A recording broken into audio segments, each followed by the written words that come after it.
प्रधानमंत्री नरेंद्र मोदी ने रविवार को कर्नाटक पहुंचे हैं, जहां उन्होंने 10 लेन के बेंगलुरु मैसूर एक्सप्रेसवे का उद्घाटन किया है। इस परियोजना में राष्ट्रीय राजमार्ग 275 के बेंगलुरु निदाघट्टा मैसूर खंड को 6 लेन का बनाना शामिल है।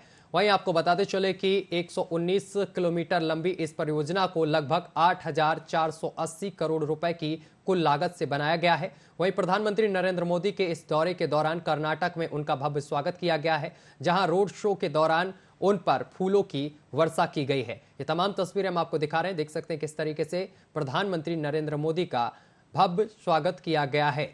कर्नाटक की जनता ने उनका भव्य स्वागत किया है, रोड शो के दौरान उनका स्वागत किया गया है। तमाम तस्वीरें हम आपको दिखा रहे हैं।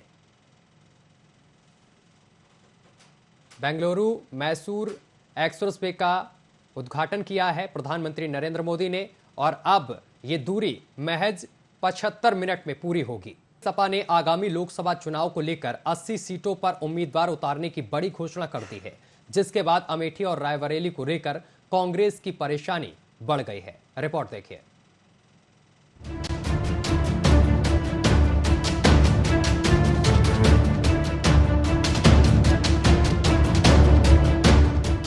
सपा की घोषणा के बीच अमेठी और रायबरेली को लेकर कांग्रेस की परेशानी बढ़ी।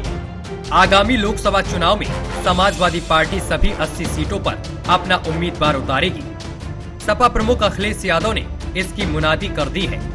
सपा के इस ऐलान के बाद सबसे ज्यादा कांग्रेस परेशान है।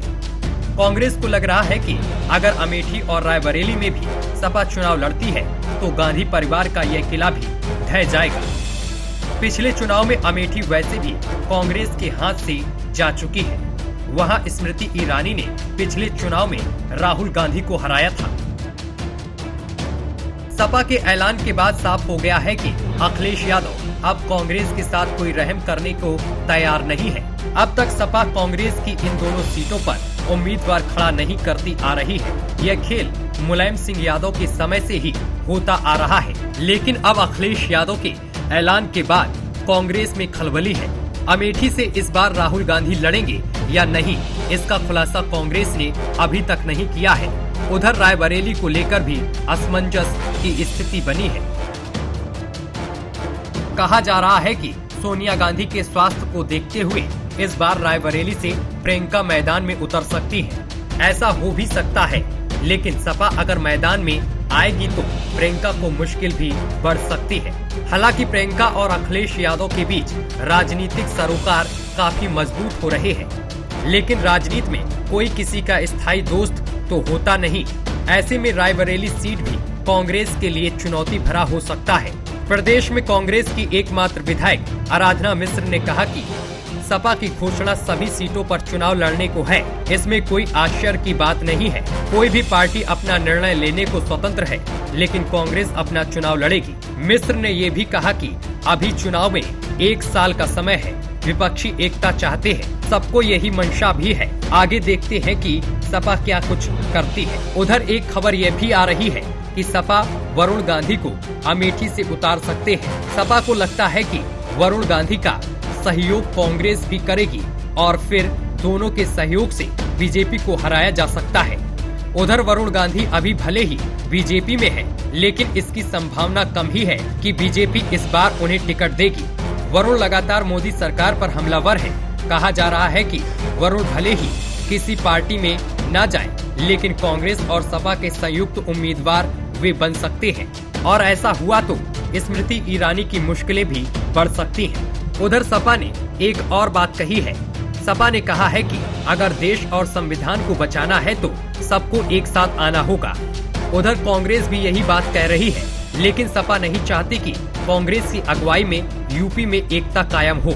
सपा चाहती है कि जहां क्षेत्रीय दल मजबूत है, वहां उसकी अगुवाई में चुनाव हो और कांग्रेस उसमें सहभागी बने। लगता है कि अंत में कांग्रेस को भी यह शर्त माननी होगी। अगर कांग्रेस ऐसा करती है तो केसीआर भी कांग्रेस को गले लगा सकती है। Bureau report, news watch India. और चलिए खबरों में आगे बढ़ेंगे। एक मेरठ से बड़ी जानकारी सामने निकल कर आ रही है। मेरठ में गंग नहर में मां बेटी डूबे हैं। बड़ी जानकारी इस वक्त की, जहां आपको बताते चले कि मेरठ से बड़ी खबर है, जहां गंग नहर में मां बेटी डूब गए हैं। नहर में डूबने से मासूम बच्ची की मौत हो गई है। मां की तलाश में गोताखोरों का जो ऑपरेशन है वो लगातार जारी है। गंग नहर पर पूजा करने पहुंचा था दंपत्ति और पैर फिसलने से मां बेटी गंग नहर में डूबी। इस वक्त की बड़ी जानकारी आप तक हम पहुंचा रहे हैं, जहां आपको बताते चले कि ये बड़ा हादसा, बेहद दुखद खबर मेरठ से, जहां गंग नहर में मां बेटी डूब गए हैं। नहर में डूबने से मासूम बच्ची की मौत हो गई है। मां की तलाश में गोताखोरों की जो टीम है वो जुटी हुई है। गंग नहर पर पूजा करने पहुंचा था दंपत्ति और पैर फिसलने से मां बेटी गंग नहर में डूब गए हैं। इस वक्त की बड़ी और अहम जानकारी आप तक पहुंचा रहे हैं, जहां आपको बताते चले कि गंग नहर में डूबने से बेटी की मौत हो गई है। फिलहाल मां की तलाश में गोताखोरों की टीम जुटी हुई है। अगली खबर गाजियाबाद से सामने निकलकर आ रही है। गाजियाबाद में एक 13 साल के नाबालिग ने दरिंदगी की सारी हदें पार कर दी हैं। बता दें कि नाबालिग ने एक 7 साल के बच्चे से कुकर्म की वारदात को अंजाम दे डाला है। खबरों की माने तो नाबालिग आरोपी टॉफी के बहाने बच्चे के साथ गया और उसके साथ कुकर्म की वारदात को अंजाम दिया है। वहीं मामले की जानकारी मिलने के बाद पुलिस ने नाबालिग आरोपी को हिरासत में ले लिया है और उससे पूछताछ की जा रही है।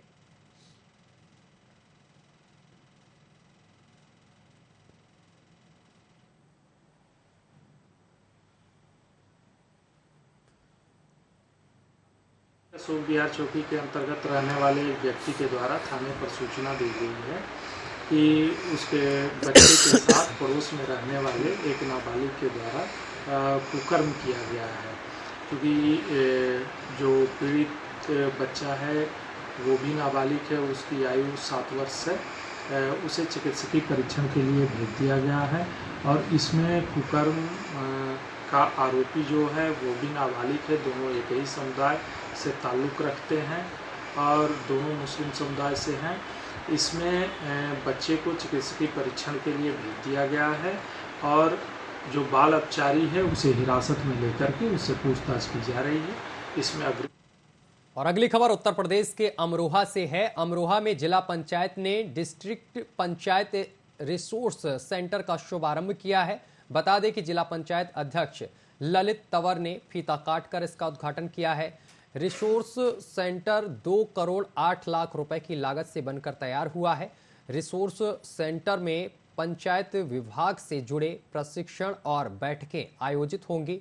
रिसोर्सेज सेंटर में युवाओं को प्रशिक्षित किया जाएगा और प्रशिक्षित कर आत्मनिर्भर बनाया जाएगा। धनौरा तहसील क्षेत्र के मझौला गांव में रिसोर्स सेंटर बनाया गया है।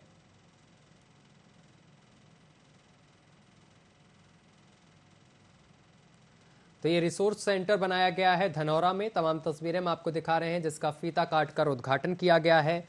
डिस्ट्रिक्ट पंचायत ने ये रिसोर्स सेंटर बनाया है, जिसमें 2 करोड़ 8 लाख रुपए की लागत से बनकर ये रिसोर्स सेंटर तैयार हुआ है।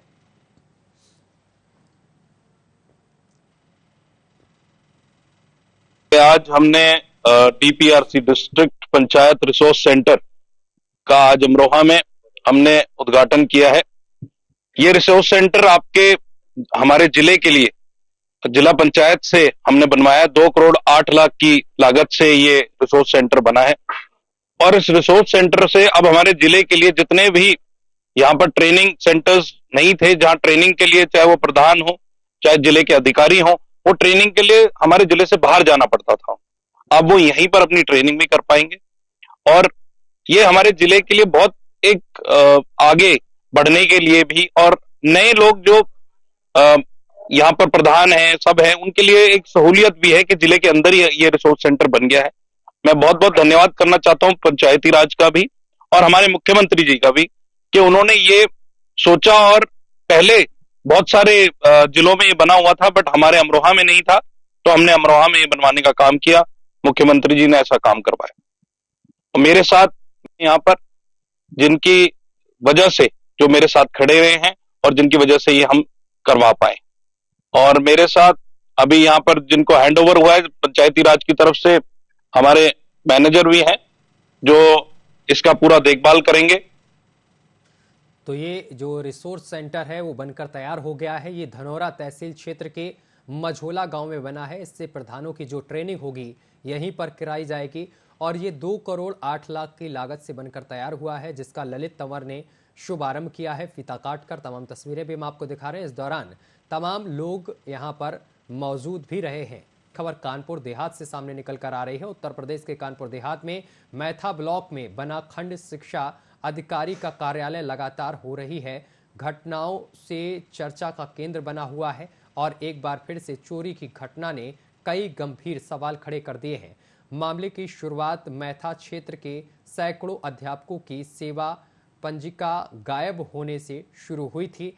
तब तक महज ये घटना एक सवाल थी, लेकिन होली की छुट्टी पर अचानक संदिग्ध परिस्थितियों में आग लग गई और इस पूरे मामले की जांच के लिए 3 सदस्यीय टीम गठित की गई है।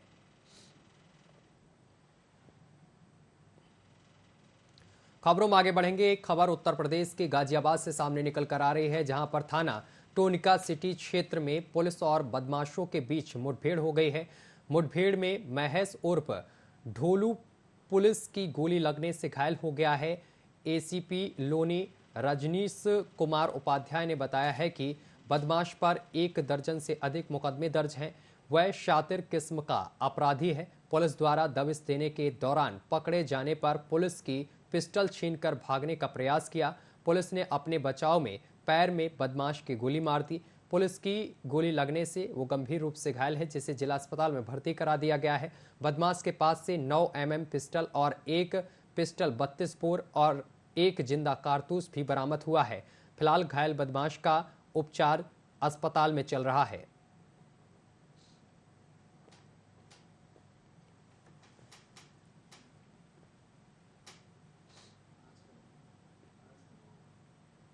थाना टोनिका सिटी से 25,000 रुपये का इनामी वांछित बदमाश महेश उर्फ ढोलू, जो कि काफ़ी दिनों से फरार चल रहा था, कल थाना टोनिका सिटी की टीम के द्वारा उसे बंदवारी गुरुग्राम हरियाणा से गिरफ्तार किया गया था।